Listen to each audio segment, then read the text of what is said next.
नारायण नारायण नारायण बोल चेतन नारायण बोल। नारायण नारायण नारायण बोल चेतन नारायण बोल। नारायण बोल न लाई नारायण बोल न लाई साही दई नमो। नारायण नारायण नारायण बोल।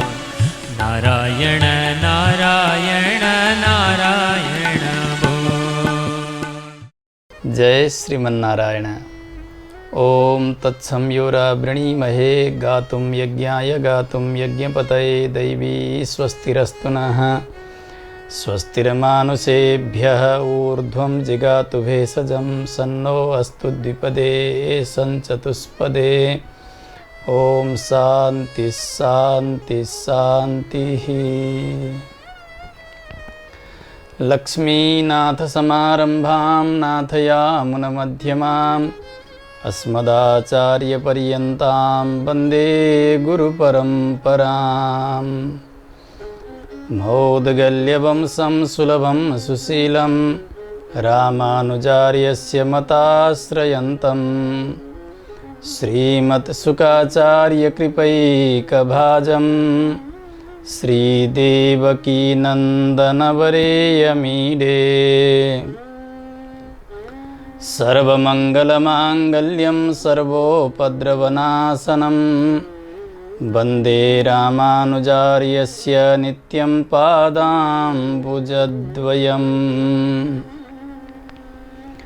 तत्त्वेन यश्चिदचिदीश्वर तत्स्वभाव भोगापवर्गतदुपायगतिरुदारः।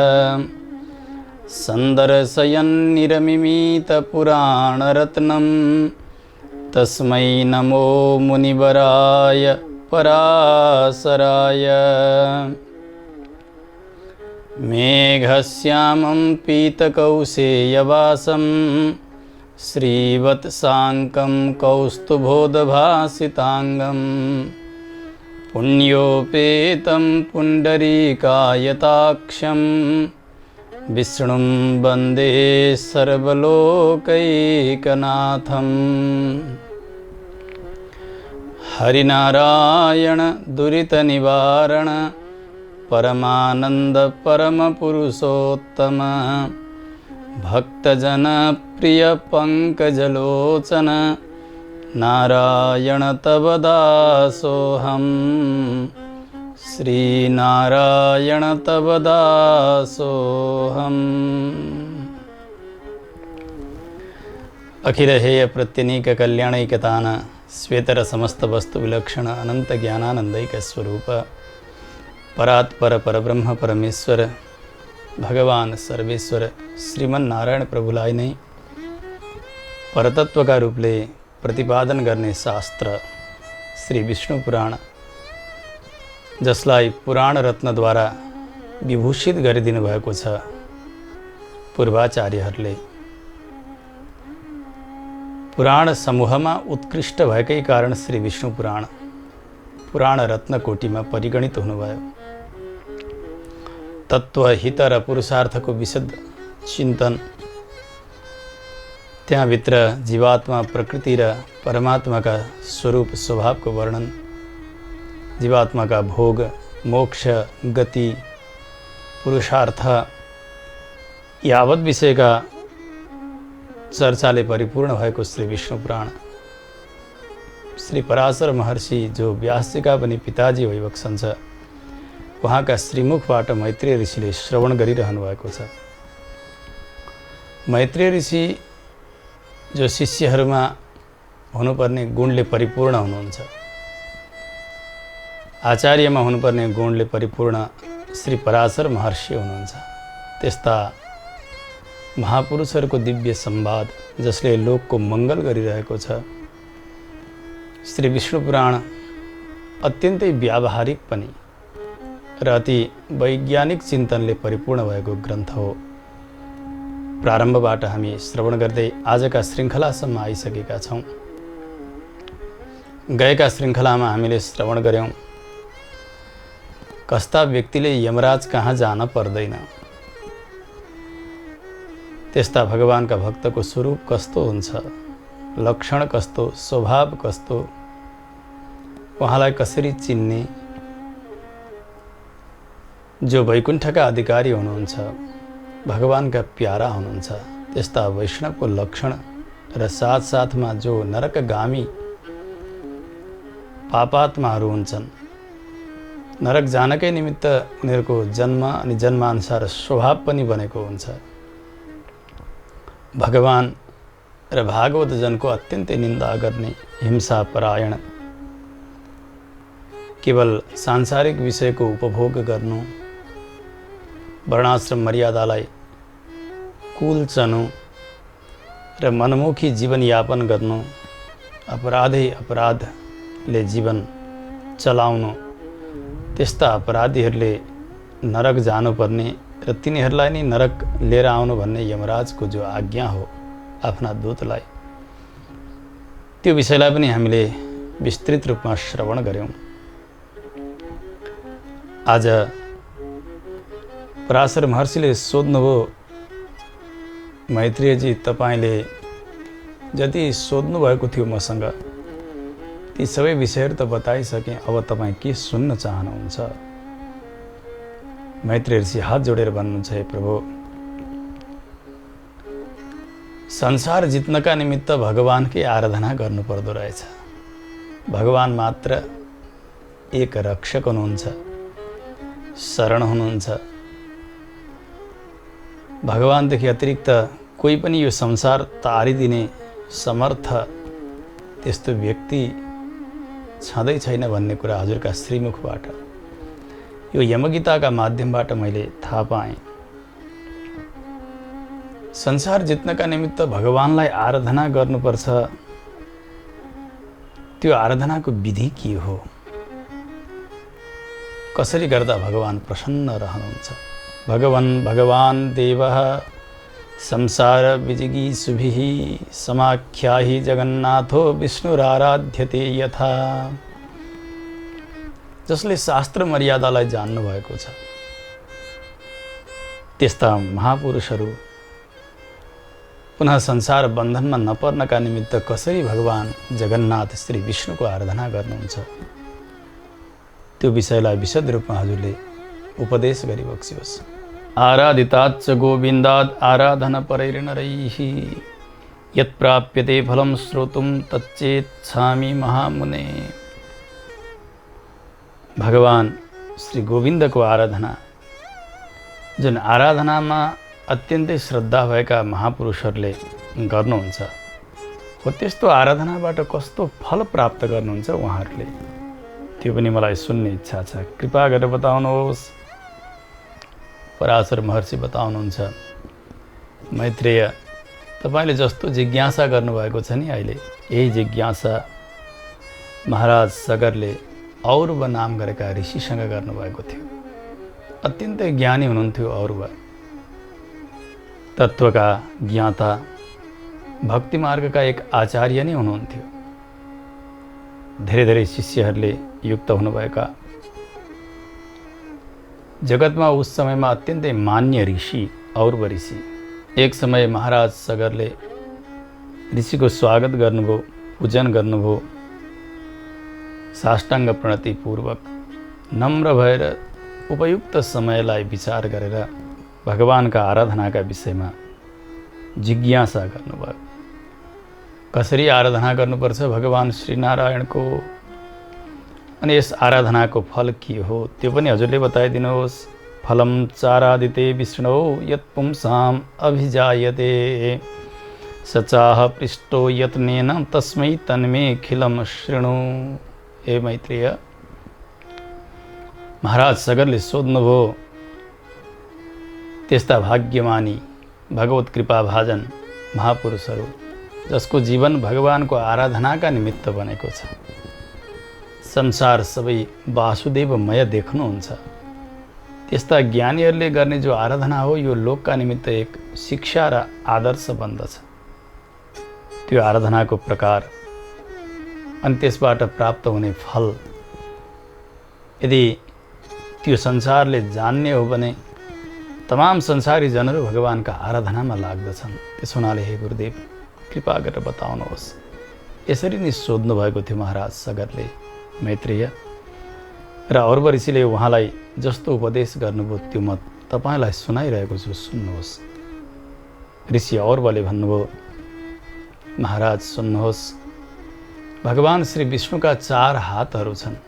यद्यपि भगवानका सहस्र शीर्षा पुरुषः सहस्राक्षः सहस्रपात, वेदले हजारौं शिर, हजारौं हात, हजारौं चरण, यी एक एक अङ्ग प्रत्यङ्गहरू पनि हजारौं हजार छन्, अनन्त छन् भनेर बताउनु भएको छ। तथापि भगवान श्री विष्णुको सौम्य स्वरूप जो आराध्य स्वरूप हो र ध्येय स्वरूप हो त्यो भने भगवानको चतुर्बाहु स्वरूप नै हो। श्रीमद् भागवतमा त प्रारम्भबाट अन्तिमसम्म जहाँ कहीँ पनि ध्यान योगको चर्चा आएको छ। भगवानको चतुर्बाहु स्वरूपकै ध्यान गर्नु भन्ने वर्णन पाइन्छ। भगवान श्रीकृष्णले पनि मेरो यो चतुर्बाहु स्वरूपको ध्यान गर्नु भनेर उद्धवजीलाई अन्तिमसम्म पनि उपदेश गरिरहनु भयो।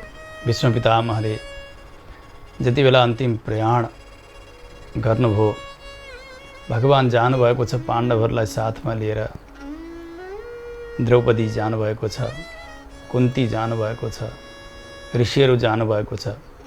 पितामह भीष्मले भगवानको दर्शन गर्नुभयो, उठेर सेवा गर्ने स्वागत गर्ने सामर्थ्य त थिएन, शरीरभरि बाँडै बाँड लागेका छन्। कई दिनबाट केही भोजन छैन, जलपान छैन, उत्तरायणको प्रतीक्षामा हुनुहुन्थ्यो। भगवत दर्शन भयो, मनमा नै भगवानको आराधना गर्नुभयो र भगवानसँग भन्नुभयो, प्रभु योगीहरूले जुन स्वरूपलाई ध्यानको विषय बनाउँछन्, चतुर्बाहु स्वरूप, 4 हात, शङ्ख चक्र गदा पद्मले युक्त स्वरूप हो, त्यही स्वरूपले हजुरले मेरो अन्तिम अवस्थासम्म अगाडि दर्शन दिइरहिबक्सियोस्। हजुरका यी दिव्य स्वरूपको दर्शन गर्दै गर्दै गर्दै गर्दै म यो प्राण त्याग्न चाहन्छु। सदैव देवो भगवान् प्रतीक्षतां कलेवरं यावदिदं हिनोम्यहम्। प्रसन्नहासारुणलोचनोल्लसन् मुखाम्बुजोध्यानपथश्चतुर्भुजः। अत्यन्तै फक्रिएका कमलदल जस्ता नेत्र, ती नेत्रले यस दासमाथि दृष्टिपात गरिदिइरहिबक्सियोस् अगाडि बसेर। हजुरको यो सौम्य चतुर्बाहु स्वरूप, यस्तो स्वरूपको दर्शन गर्दै गर्दै म यो देहलाई उत्सर्ग गर्न चाहन्छु। यसोसले भगवानका अनेक स्वरूपहरूमध्ये चतुर्बाहु स्वरूप नै भगवान विष्णुका निमित्त एक लक्षण हो। भगवान चतुर्बाहु स्वरूप हुनुहुन्छ। पुरुषार्थहरू पनि 4 प्रकारका छन्, धर्म, अर्थ, काम अनि मोक्ष। यी एक एक हातद्वारा भगवानले एक एक प्रकारका पुरुषार्थहरू आफ्ना भक्तलाई प्रदान गरिबक्सन्छ। पराशर महर्षि औरवर सगरको यो दिव्य आख्यानलाई ल्याएर सुनाइरहनु भएको छ। ऋषि औरवले भन्नुभयो, महाराज सुन्नुहोस्, भौमं मनोरथं स्वर्गं स्वर्गे रम्यं च यत् पदं प्राप्नोत्याराधिते विष्णौ निर्वाणम् अपि चोत्तमम्। संसारमा चाहिने पुरुषार्थ भनेको सम्पत्ति हो, जसलाई अर्थ भनेर बताइन्छ। धर्म चाहिन्छ, त्यो धर्म यहाँका लागि पनि खर्च हुन्छ अनि स्वर्ग आदि सुख भोग्नका निमित्त पनि खर्च हुन्छ। धर्म दुवैतिर काम लाग्छ, अर्थ भने यहाँ नै काम लाग्ने हो। त्यसैगरी काम भनेको विषय सुख, विषय सुख यहाँकालाई पनि चाहिन्छ, स्वर्गका देवताहरूलाई पनि चाहिन्छ। यति गर्दा धर्म, अर्थ र काम 3 पुरुषार्थ भए यसलाई त्रिवर्ग भनेर बताइन्छ।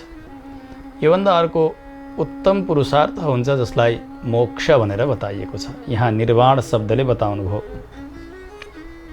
निर्वाणम अपि सोत्तमम, उत्कृष्ट पुरुषार्थ। पुरुषार्थ भनेको पुरुषेण अर्थनीय पुरुषार्थ। व्यक्तिले जे चिजलाई चाहन्छ त्यसैलाई भनिन्छ पुरुषार्थ। फल, मोक्षरूपी फल उत्तम पुरुषार्थमा परिगणित हुन्छ।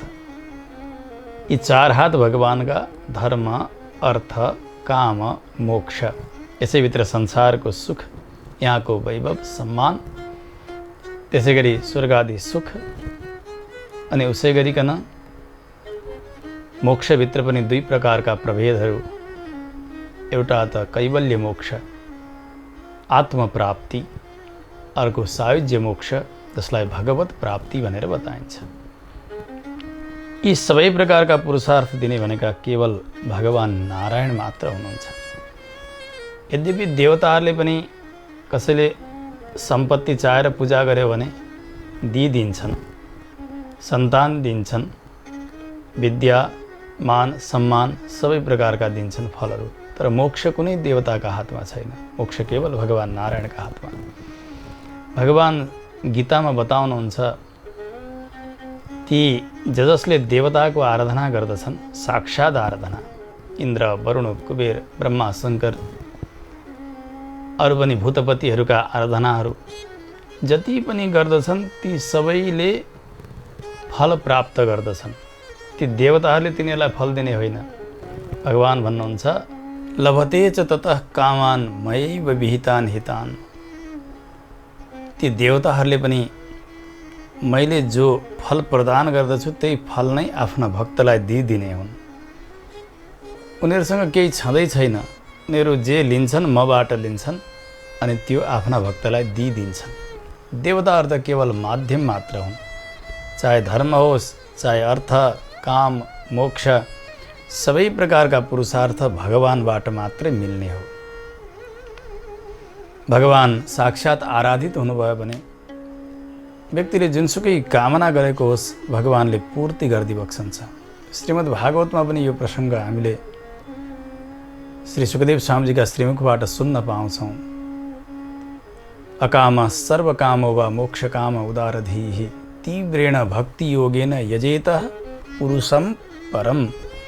व्यक्तिले कुनै प्रकारको संसारको कामना नगरेको होस् अथवा सबै कामनाहरूले परिपूर्ण भएर भगवानको आराधना गरेको होस्, मोक्ष चाहेको होस्, जुनसुकै पुरुषार्थ चाहे तापनि जुनसुकै कोटिका भक्तले पनि केवल भगवान नारायणको आराधना गर्ने, अलग अलग देवताको आराधना गरेर एक एक फल प्राप्त गरेर जीवनमा सबै आवश्यकताको पूर्ति हुन सक्दैन। जो फल प्रदाता भगवान हुनुहुन्छ उहाँकै सन्निधिमा गएर उहाँसँगै माग्ने त संसारका कुनै चिज माग्न हुँदैन। तर अरू देवताको भक्ति गरेर संसारमा भुलिरहनुभन्दा सम्बन्ध भगवानसँगै बनाउनु। एक दिन उसको बुद्धिमा परिष्कार हुँदै हुँदै आउँछ र भगवानसँग संसार माग्ने बुद्धि हटेर जान्छ र उसले भगवान नै माग्दछ भगवानसँग। भगवान सर्वेश्वर सबै प्रकारका फल दिनका लागि तयार हुनुहुन्छ। भगवानले गीतामा यही नै बताउनुभयो, चार प्रकारका भक्तले मेरो भजन गर्दछन्। चतुर्विधा भजन्ते माम जनाः सुकृतिनो अर्जुन आर्तो जिज्ञासु अर्थार्थी ज्ञानी च भरतर्षभ। अर्जुन, एक आर्त नाम गरेका भक्त, अर्का अर्थार्थी भक्त, अर्का भक्त जिज्ञासु अनि एक भक्त हुन्छन् ज्ञानी नाम गरेका। आर्त भक्त जो भगवानको आराधना गर्दछन्, अरू देवी देवतान्तरको आराधना गरेका छैनन्। अरू देवताको आराधना नगर्नु भनेको परमात्मा हुनुहुन्छ भनेर अरू देवता विशेषको आराधना नगर्नु। अङ्गाङ्गी भाव भनेर बताइन्छ। भगवान स्वयं आत्मा हुनुहुन्छ सबै देवताका। देवताहरू सबै भगवानका शरीर हुन्, भगवानका अङ्ग हुन् यिनीहरू। भगवान अङ्गी हुनुहुन्छ। यी देवताका माध्यमबाट पनि मैले भगवानकै सेवा गर्दैछु भनेर भगवानलाई केन्द्रबिन्दुमा राखेर अरू देवताहरूको आराधना गर्छ भने त्यो भगवानकै आराधना हुन जान्छ। इन्द्राय देवराजाय सायुधाय सपरिवाराय सशक्तिकाय भगवत पार्षदाय नमः भनेर इन्द्रको पूजा गरोस् उसले। केवल इन्द्रको मात्रै किन, यमाय प्रेतराजाय सायुधाय सशक्तिकाय सपरिवाराय भगवत पार्षदाय नमः भनेर पूजा गरोस्। निरतय भूताधिपतय सायुधाय सपरिवाराय सशक्तिकाय भगवत पार्षदाय नमः भनेर पूजा गरोस्। भगवानका पार्षद हुनुहुन्छ उहाँहरू, सारा देवताहरू भगवानका अङ्ग हुनुहुन्छ, भगवानका शरीर हुनुहुन्छ। यो बुद्धिबाट उहाँहरूको सेवा अङ्ग सेवा, भगवानको सेवा अङ्गी सेवा, यस प्रकारले गर्नु कुनै देवताहरूको निन्दा गर्न हुन्न। तपाईँको शरीरलाई म मान्छु, तर तपाईँको एउटा हातलाई म मान्दिनँ, एक कानलाई मान्दिनँ, अथवा तपाईँलाई मान्छु तपाईँको शरीरलाई मान्दिनँ, यो कोही मान्ने प्रक्रिया होइन। सम्पूर्ण देवताहरू भगवानका शरीर हुन्। जस्तो श्रीमद् भगवत गीता विभूति योगको वर्णन, जहाँ भगवानले यहाँ छु वहाँ छु सबै बताउँदै जानुभयो। सम्पूर्ण देवताहरू मेरा शरीर हुन्, अङ्ग प्रत्यङ्ग हुन् भनेर पनि बताउनुभयो। अर्जुनजीलाई विश्वास भएन। विश्वास दिलाउनका निमित्त भगवानले विराट स्वरूप प्रदर्शन गरिदिनु भयो अर्जुनजीका अघिल्तिर। अर्जुनजी कहाँ लिनुभयो, प्रभो प्रभो मैले यो विचित्र के देखेँ, बडा विचित्र देखेँ, यो म देखिरहन सक्दिनँ। हजुर पहिलेको जस्तै बनिदिनुहोस्। तेनैव रूपेण चतुर्भुजेन सहस्रबाहो भव विश्वमूर्ते। हे विश्वस्वरूप, हे प्रभो हजुर ऐकै जस्तै 4 हाते बनिदिनुहोस्। मैले हेर्न सकिनँ। भगवानले भन्नुभयो के देख्दैछौ तिमीले? अर्जुनजीले भन्दै हुनुहुन्छ मैले के चाहिँ देखिनँ र, मैले यस्तो यस्तो देखेँ हजुरका शरीरमा। पश्यामि देवांस्तव देवदेहे सर्वांस्तथा भूतविशेष सङ्घान् ब्रह्माणमीशं कमलासनस्थं ऋषींश्च सर्वान् उरगांश्च दिव्यान्। यही हो तत्त्वको स्वरूप भनेको। परतत्व कसरी निर्णय गर्ने? गीता कोही पन्था कोही सम्प्रदाय विशेषको ग्रन्थ होइन, यो त कृष्ण सिद्धान्त हो। साक्षात् उपनिषदमा जुन तत्त्व प्रतिपादित छ त्यही तत्त्वलाई वर्णन गर्ने भएको हुनाले श्रीमद् भगवत गीतासु उपनिषत्सु भनेर उपनिषद कोटिकै सम्मान दिइएको छ श्रीमद् भगवत गीतालाई। भगवानले जुन श्री विग्रह प्रकट गरिदिनु भएको थियो, अर्जुन भन्दै हुन्छ हजुरका शरीरमा सम्पूर्ण देवता देखिरहेको छु अङ्ग अङ्गमा। कुन कुन देवता? ब्रह्माणम ब्रह्माजी, ईशम शङ्करजी, ऋषिञ्च सर्वान् उरगाञ्च दिव्यान्, अरू ऋषिहरू पनि, अरू सारा देवताहरू पनि, हजुरका उदरभित्र सारा ब्रह्माण्ड। यस्तो विचित्र मैले देखेँ। यसबाट के सिद्ध हुन्छ? भगवान सबैका अन्तर्यामी हुनुहुन्छ, आत्मा हुनुहुन्छ, अङ्गी हुनुहुन्छ, मूल हुनुहुन्छ। उपनिषदले यही नै बताउनु भएको छ। सात्मा अङ्गान्यन्या देवताः। भगवान नारायण नै सबैका आत्मा हुनुहुन्छ, अरू सम्पूर्ण देवता भगवानका अङ्ग हुन्। यी सबै भगवानका अङ्ग हुन् भन्ने बुद्धिद्वारा आराधना गरियो र अङ्गीका रूपले स्वयं भगवान नारायणको आराधना गरियो भने यी सम्पूर्ण देवताको आराधना हुन्छ, सबै देवताको सम्मान हुन्छ, अनि आफ्नो स्वरूप पनि बस्दछ। जो परमात्मा हुनुहुन्छ, जो परम तत्त्व हुनुहुन्छ, उहाँ भएको त्यो निष्ठा पनि विकृत हुँदैन। यसरी आराधना गर्नुपर्छ। छुट्टै एक देवता विशेषलाई लौ परमेश्वरी भनेर भूतप्रेत पिशाचले आक्रान्त भएर उफ्रिराखेको छ, नाचिराखेको छ आँगनमा। लौ परमेश्वरी, दुधको दुध पानीको पानी। ऊ चाहिँ के भन्छ? हेर हे मूर्ख, ऊ चाहिँ त्यसो भनिराखेको छ।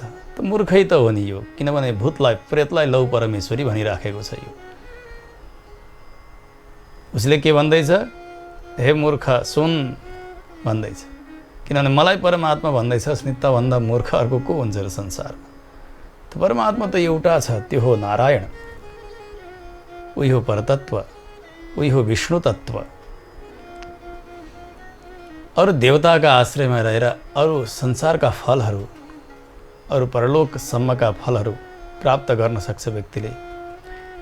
पितृभूत प्रजेशादीन श्री ऐश्वर्य प्रजेप्सवः। सम्पत्ति, ऐश्वर्य, सन्तान, मान, स्वर्ग आदि सुख इत्यादि सबै चिज अरू देवताहरूका पूजाले प्राप्त गर्छ। पितृको आराधनाले, भूतपति भगवान शङ्करको आराधनाले, प्रजापति ब्रह्माको आराधनाले, अथवा अरू देवताका आराधनाले तर मोक्ष जसले चाहेको छ उसले केवल भगवानकै भजन गर्नुपर्छ, भगवानकै शरणागति गर्नुपर्छ। मुमुक्षवो घोर रूपान् हित्वा भूतपतिनथ नारायण कला शान्ता भजन्ति ह्यनसूयवः। भगवान नारायणको शरणागति यसको तात्पर्य हो भगवानका अवतारहरू पनि भएका छन्। मूलभूत अवतार स्वयं भगवान श्री कृष्ण भनेर आइबक्सेको छ। कृष्ण स्वरूपलाई परतत्वका रूपले स्वीकार गरेर शरणागति गर्नु यो पनि भगवानकै शरणागति हो।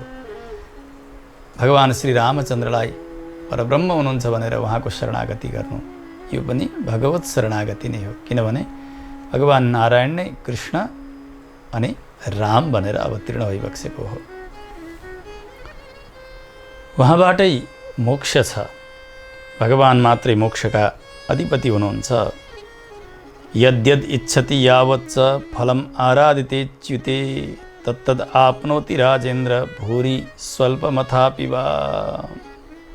और ऋषिले भन्नुभयो महाराज सगर जस्तो प्रकारको थोरै फल होस् अथवा धेरै फल होस्, तुच्छ फल होस् अथवा विस्तृत उपल्लो फल होस्, कुनै प्रकारको फल पनि भगवान श्री अच्युतका आराधनाबाट व्यक्तिले प्राप्त गर्न सक्दछ। यसमा कोही सङ्कोच गर्नु पर्दैन।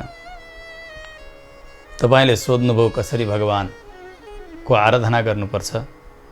तपाईलाई म सबै बताउँछु, सुन्नुहोस्। पहिले त भगवानलाई सन्तुष्ट राख्नका निमित्त र भगवानबाट आफ्नो अभिष्ट फल सिद्ध गर्नका निमित्त व्यक्तिले वर्णाश्रम धर्मको पालना गर्नुपर्दछ। 4 वर्णहरू छन्, ब्राह्मण, क्षत्रिय, वैश्य, शूद्र। उसै गरी 4 आश्रमहरू, ब्रह्मचर्य, गृहस्थ, वानप्रस्थ अनि सन्यास। यी अलग अलग वर्णका अलग अलग धर्महरू छन्। त्यसै गरी अलग अलग आश्रमका पनि अलग अलग धर्महरू छन्। धर्म भनेको कर्म विशेष, कसले के गर्ने, कुन मर्यादामा रहने, उनको अधिकार क्षेत्र के हो, उनको कर्तव्य के हो, यी सारा विषयहरू ऋषिहरूले बताइदिनु भएको छ। ब्राह्मणका लागि छुट्टै, क्षत्रियका लागि छुट्टै, वैश्यका लागि छुट्टै, शूद्रका लागि छुट्टै, त्यस्तै प्रकारले ब्रह्मचारीका लागि छुट्टै, गृहस्थीका लागि छुट्टै, वानप्रस्थीका लागि छुट्टै अनि सन्यासीका लागि छुट्टै कर्तव्यहरूको वर्णन गर्नुभएको छ स्मृति ग्रन्थहरूमा। आफ्नो वर्णाश्रममा रहनु पर्यो। पहिले त वर्णाश्रम मिचेर भगवानको आराधना गर्दा भगवान प्रसन्न रहनुहुन्न। ब्राह्मण हो, आफ्नो मर्यादाभित्र बसेरै भगवानको सेवा गर्नुपर्छ। क्षत्रिय हो, उसले पनि आफ्नो मर्यादाभित्रबाट, वैश्य होस्, शूद्र होस्, त्यसै गरी ब्रह्मचारी, गृहस्थ, वानप्रस्थ, सन्यास, यी सबैले आफ्ना सीमाभित्र बसेर नै भगवानको आराधना गर्ने। भगवान सबैका लागि सुलभ भइबक्सन्छ, सबैद्वारा आराधित भइबक्सन्छ। सबैले भगवानको सेवा गर्न सक्दछन्। म यो जातिमा जन्मिएँ, भगवान मेरो सेवा स्वीकार गर्नुहुन्न होला भनेर दुखी हुन पर्दैन। अथवा म यो आश्रममा छु, मबाट भगवान प्रसन्न हुनुहुन्न होला, त्यो पनि सम्झनु पर्दैन। सबै आश्रमबाट, सबै वर्णबाट भगवान प्रसन्न रहनुहुन्छ। मर्यादामा रहेर आराधना गर्ने।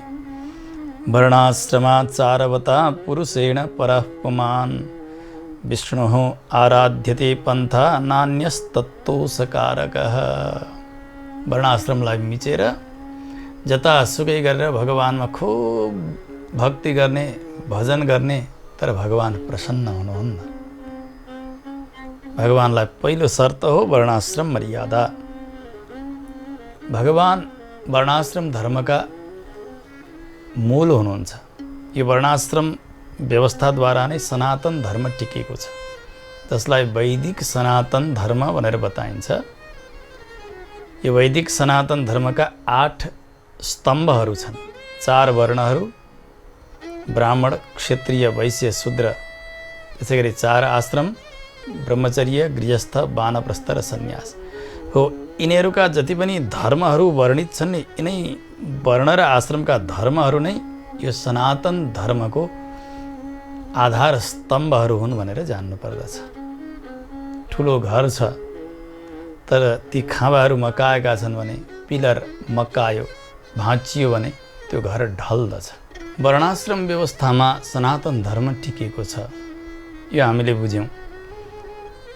भगवान सबै प्रकारका फल चाहने व्यक्तिद्वारा आराधित हुनुहुन्छ।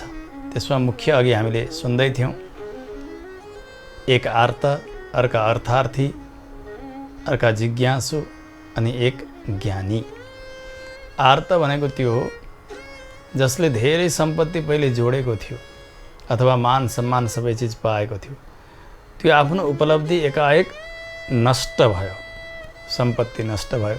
मानव धेरै जग्गा जमिन जोडेको होस्, बाढी पहिरोले समाप्त गरिदियोस्, घर जलेर खरानी होस्, मान सम्मान धुली धूसरित होस् कुनै कारणवशात, त्यो व्यक्ति अत्यन्तै आत्तीय र भगवानका शरणमा पर्छ। हे राम, हे राम, हे राम, मलाई फेरि त्यही घर, त्यही जमिन, त्यही सम्पत्ति मलाई चाहियो, त्यही सम्मान चाहियो भनेर भगवानको भजन गर्छ। भ्रष्टैश्वर्य कामः आर्तः, जो ऐश्वर्य भ्रष्ट भयो, नास्यो, त्यही ऐश्वर्य फेरि चाहँदैछ भने त्यसलाई आर्त भनियो। अर्को हुन्छ एउटा अर्थार्थी, सम्पत्ति चाहनेवाला। उसले के गर्छ, अहिलेसम्म नभएको सम्पत्ति अब मलाई भइदियोस् भन्दछ। जति थुपारेको छ त्यसले पुगेन उसलाई, अब अझै चाहियो र भन्छ प्रभु मलाई धेरै दिनुहोस्। अपूर्व ऐश्वर्य कामः, पहिले नभएको सम्पत्ति दिँदै जानुहोस् भनेर भगवानको भजन गर्दछ। यो पनि भगवानकै भक्त हो। अर्को हुन्छ जिज्ञासु, आत्मतत्त्वलाई जान्न खोज्ने, आत्मालाई नै परम फल मान्ने, कैवल्य मोक्ष नै सर्वस्व हो भनेर मान्ने, त्यसलाई अर्थार्थी भनिन्छ। उसले पनि भगवानकै आराधना गर्दछ। अर्को एक भक्त सर्वत्र भगवानलाई देख्ने, वासुदेव सर्वमिति, भगवान वासुदेव नै जगतमा व्याप्त हुनुहुन्छ, साधन साध्य सबै चिज भगवान नै हुनुहुन्छ भनेर भगवानकै खोजी गर्ने, भगवानलाई नै उत्तम फल मानेर भजन गर्ने, यस्ता भक्तलाई ज्ञानी भनिन्छ। यी सबैले पनि आफ्ना वर्णाश्रम मर्यादा अनुसार नै भगवानको आराधना गर्नुपर्दछ। भगवान तिनीहरूसँगै प्रसन्न रहनुहुन्छ। योभन्दा अर्को मार्ग छैन। वर्णाश्रमको मर्यादालाई छोडेर अरू कुनै मार्गद्वारा भगवान प्रसन्न रहनुहुन्न। जसले यज्ञ गर्दछन् उनीहरूले भगवानकै आराधना गरे यज्ञद्वारा, जसले जप गर्दछन् उनीहरूले पनि भगवानकै जप गरे। अनि कसैले हिंसा गर्न थाले भने भगवानकै हिंसा त गरे नि उनले, किन जगत भगवानदेखि अतिरिक्त केही नै छँदै छैन। जगत भगवानकै स्वरूप हो। तत्सर्वम वै हरेस्तनुः जगत सर्वम शरीरन्ते, शास्त्रले यही त बताउनु भएको छ नि। हामीले सृष्टि विज्ञानलाई पनि हेर्दै आयौँ, श्रवण गर्दै आयौँ। सारा जगत बन्ने भनेको भगवान नै हुँदो रहेछ। जगदाकारका रूपले भगवान नै रहनु भएको छ। यहाँ भएका एक एक वस्तुहरूप्रति हामीले हिंसा बुद्धि गऱ्यौँ, पीडा गऱ्यौँ, दुःख दियौँ, त्यो भगवानलाई नै दिएको दुःख हुन्छ। किन भगवान रहने ठाउँ, भगवानको शरीर, त्यहाँ भएका जुनसुकै प्रकारका उत्पातहरू, अपराधहरू त्यो भगवानकै निमित्त गरिएको अपराध ठहर्दछ। सर्वभूतो यतो हरिः, भगवान सम्पूर्ण भूत प्राणीमा भइबक्सन्छ। त्यस कारणले हिंसा गर्न हुँदैन। यहाँ जो बताइएको सनातन धर्म हो, वैदिक सनातन धर्म, भगवानले गीतामा यही धर्मको जब हानि हुन थाल्छ त्यसै बेला मैले अवतार लिन्छु भनेर आज्ञा गरिबक्सेको हो। चातुर्वर्णीय चातुराश्रम्य व्यवस्थया अवस्थितस्य कर्तव्यस्य, भाष्यकारले यस्तै भाष्य गर्नुभएको छ त्यो धर्मस्य यो पदको। यदा यदा यी धर्मस्य, यहाँनिर 4 वर्ण र 4 आश्रमको व्यवस्थाद्वारा व्यवस्थित भएको धर्मको रक्षाका निमित्त मेरो अवतार हुने गर्छ। त्यस्ता वैदिक सनातन धर्मका मूल भनेका भगवान हुनुहुन्छ। श्रीमद् भागवतमा सनातन धर्मका विषयमा युधिष्ठिरजीले सोध्नुहुन्छ सप्तम स्कन्धमा नारदजीसँग। नारदजीले बताउनुहुन्छ, महाराज धर्म मूलम हि भगवान सर्ववेदमयो हरिहि। सम्पूर्ण वेदमय ज्ञानमय जो हरि हुनुहुन्छ जगतमा व्याप्त, त्यस्ता भगवान नारायण नै धर्मका मूल हुनुहुन्छ। उहाँमा नै यो सनातन धर्म टिकेको छ। यस उसले यी सनातन धर्मका वर्णाश्रम व्यवस्था अनुसार गरिएका एक एक कर्तव्यद्वारा सन्तुष्ट हुने भनेको भगवान नै हुनुहुन्छ। यसैबाट समष्टि रूपमा सनातन धर्म अर्थिन्छ, टिक्न सक्छ, जो भगवानका लागि अत्यन्तै प्रीतिकर बन्दछ। सनातन धर्मका 30 लक्षणहरू बताइएको छ सप्तम स्कन्धमा भागवतमा। यहाँ पनि प्रकारान्तरले ती सबै चिज वर्णन गरिएको छ। त्यहाँ परिगणना नै गरिएको छ, एक एक एक एक गरिकन। त्यसमध्ये सबैभन्दा महत्त्वपूर्ण विषय भनेको सनातन धर्ममा भगवत कथाको श्रवण, भगवानका नाम र गुणको कीर्तन, त्यस्तै प्रकारले भगवानका चरणको स्मरण, भगवानको आराधना, यो सनातन धर्मको मूलभूत विषय हो। श्रवणम कीर्तनम चास्य स्मरणम महताङ्गतेः सेवेज्यावनतिर्दास्यम सख्यम आत्मसमर्पणम। त्यस्तै प्रकारले भगवानको सेवा, यज्ञ, नम्रता, दास्यम, म भगवानको दास हुँ भनेर भगवानमा समर्पित हुनु। यहाँ मूलभूत बुझ्नुपर्ने विषय के हो भने दासता वैष्णवजनहरूले स्वीकार गर्नुहुन्छ, केवल भगवानको दासता। संसारमा वर्ण व्यवस्थामा दासान्त नाम शूद्रको हुन्छ, यो शास्त्र सिद्ध कुरा हो। तर यहाँनिर वैष्णवहरूले भगवत सम्बन्धी नाम राख्नुभएको हुन्छ, त्यहाँ दास अथवा शरण अथवा प्रपन्न इत्यादि पदावलीहरू जोड्नुभएको हुन्छ।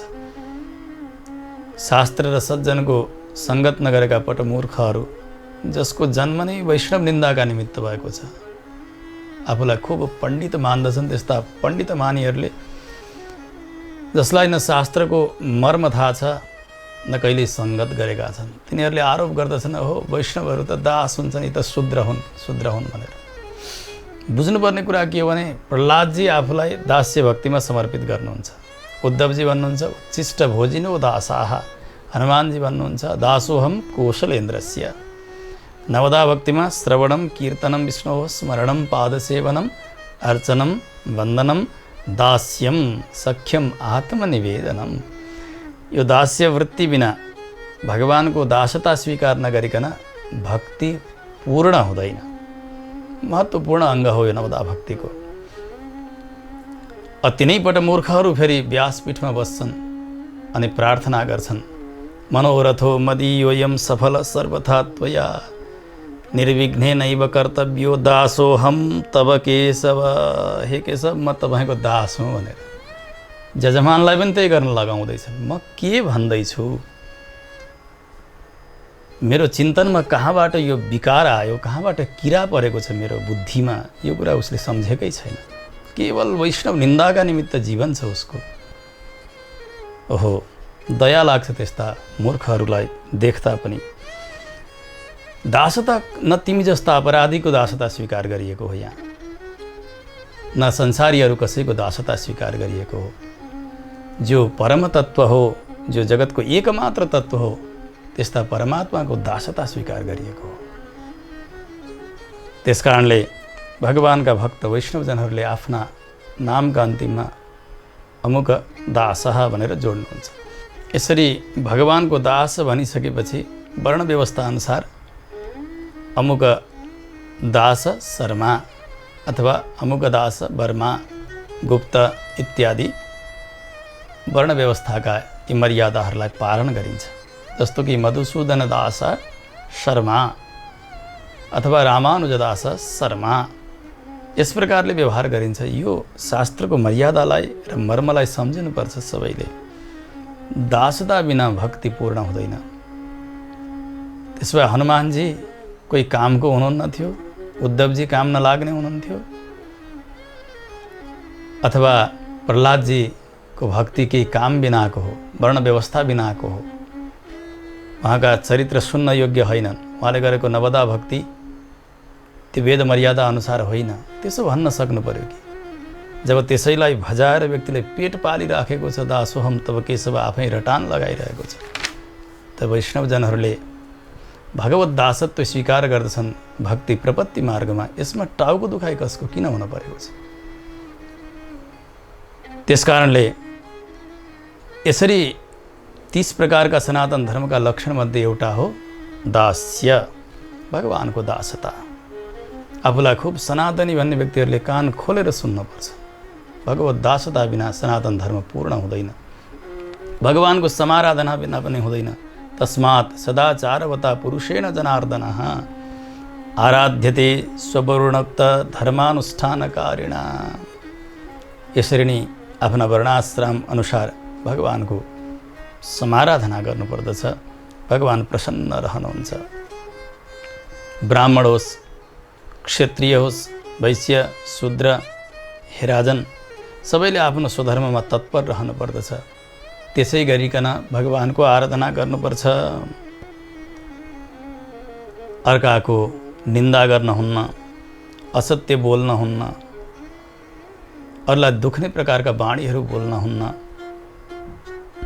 जसले अरूलाई बिझाओस् त्यस प्रकारको व्यवहार र बाणी गर्न हुन्न। त्यसैबाट नै भगवान अत्यन्तै प्रसन्न रहनुहुन्छ। भगवान त सर्वव्यापी हुनुहुन्छ, सबैका हृदयमा विराजित भइबस्छन्। एक सामान्यभन्दा सामान्य जीवका पनि अन्तर्यामी भगवान हुनुहुन्छ। त्यसकारणले कसैप्रति पनि अन्याय भगवानका लागि सह्य हुँदैन। आफ्ना स्वार्थका निमित्त कसैलाई गरिएको अपमान भगवानका लागि त्यो सह्य हुँदैन। भगवान प्रसन्न हुनका निमित्त यी सबै कुराहरू हुनु पर्यो। अर्काका पति हुन् अथवा पत्नी हुन्, परपत्नी परपुरुष, त्यहाँ आँखा लगाएको हुनुहुन्न। अर्काको द्रव्यमा सम्पत्तिमा कुनै प्रकारको दृष्टि हुनुहुन्न। हिंसा गर्न भएन। अनि अर्काको मानमा कुनै प्रकारको दखल ल्याउन भएन। त्यसैले नै भगवान अति प्रसन्न रहनुहुन्छ। भगवान सबैका हृदयमा विराजित, जगतमा विराजित जगदीश्वर हुनुहुन्छ। त्यसकारणले कोही एक विशेष जीवको उन्नति र अर्काको अवन्नति भगवानका निमित्त पथ्य छैन, स्वीकार्य छैन। भगवान प्रसन्न रहनका निमित्त सबैको उत्तिकै सम्मान र उत्तिकै मर्यादा अपेक्षित रहन्छ।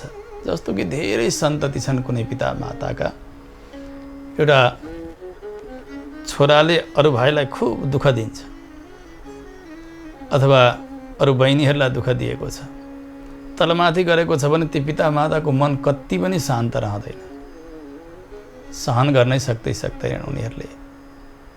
जसरी यसै गरिकन जगतका पिता भगवान सर्वेश्वर नारायण, उहाँले पनि कुनै प्रकारको अपचार र अन्याय सहन गरिबक्सन्न। यसरी नै भगवानको आराधना गर्नुपर्छ। यी सबै प्रकारका दोषबाट माथि उठेर यसैबाट भगवान अत्यन्तै प्रसन्न रहनुहुन्छ। तोष्यते तेन केशवः, त्यस्ता पुरुषद्वारा नै भगवान प्रसन्न रहनुहुन्छ। यो मर्यादा उपदेश गरिरहनु भएको छ आज औरव ऋषिले महाराज सगरको जिज्ञासा अनुसार। यही प्रसङ्ग श्री पराशर महर्षिका श्री मुखारविन्दबाट मैत्रेय ऋषि सुनिरहनु भएको छ। अब अगाडि यो वर्णाश्रम धर्मको विशद जो उपदेश हो, जसबाट भगवान अति प्रसन्न रहनुहुन्छ, त्यो क्रमलाई श्रवण गर्नका लागि भने अब आउने श्रृङ्खलासम्म हामीले प्रतीक्षा गर्नुपर्ने भएको छ।